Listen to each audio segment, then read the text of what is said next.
loves, so ngayon, nandito kami ngayon sa kabila naming bahay. And dahil nga pauwi kami ngayon doon sa tinutulugan talaga namin, maglilinis muna ako ng bahay. Habang natutulog, si Raven at si Marco naman ay nasa kabilang bahay. So, samahan niyo ako.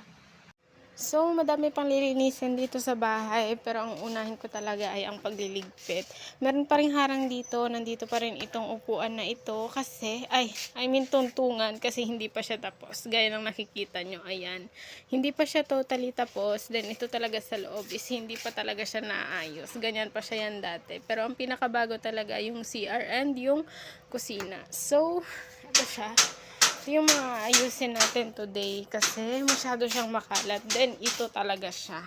Ayan, malapit na siyang matapos guys. Pero marami pang gagastusin. Nag-iipon lang tayo ng budget kasi ubos na day. So, samahan niyo ako magligpit para bago tayo alis, malinis tong bahay na to. Let's go! Pagpasensya nyo na nga pala kung bakit madilim kasi yung pinaka main light namin dito sa kusina ay hindi nakasaksak dahil ginagamit yung extension. So, madilim talaga ngayon. So, ayan, sinimulan ko na nga pala yung pagliligpit dito sa lababo. So, uunti lang naman yan dahil yan lang naman yung pinagkainan namin kagabi at saka kanina.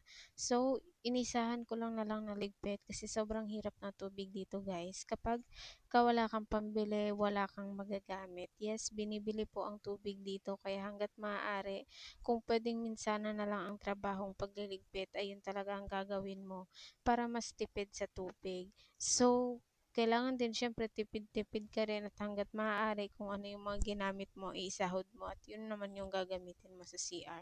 Ganon yung hack ng pagtitipid dito. So, ayun, natapos na ako sa mga gawain sa part na to at dahil nabanggit ko nga sa inyo na uuwi kami ay ginising ko na si Marco para bihisan kasi pauwi na nga kami. Ayan nga pala yung damit na sinuot ko sa kanya and match yung brother dyan. Kung gusto nyo ng link, ilalagay ko yung link sa comment section. Ang ganda nito mga loves, dalawa na in order ko, tig-isa sila. And syempre, hindi matatapos ang araw na ito na hindi natin isinasama sa aking vlog itong Novalucia.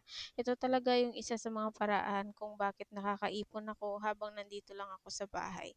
Yes, wala po akong trabaho sa labas, lagi lang akong nasa bahay, pero nakakaipon ako sa tulong nitong Novalucia. Kung gusto niyo siyang matutunan, gusto niyo malaman yung details niya, free to PM me, i-guide ko kayo hanggang sa matutunan ninyo ito. Meron din itong free Zoom meeting kada gabi kung gusto mong or may gusto kang maliwanagan ay pwede kang magtanong sa Zoom meeting doon after ng sharing ng in charge na magtuturo sa inyo. So, yun lang mga loves. Kung gusto nyo mamuhunan dito kay Novalucia, pasok na pasok yan kahit nasa bahay ka lang. Hindi kang matatawag na taong bahay lamang dahil kikita ka rin dito. Dito kay Novalucia, tulungan paangat, walang maiiwan sa baba. Dahil kailangan talagang magtulungan, consistency, sipag, tiyaga ang kailangan. Dahil dito walang instant. Lahat kami nagsimula sa baba.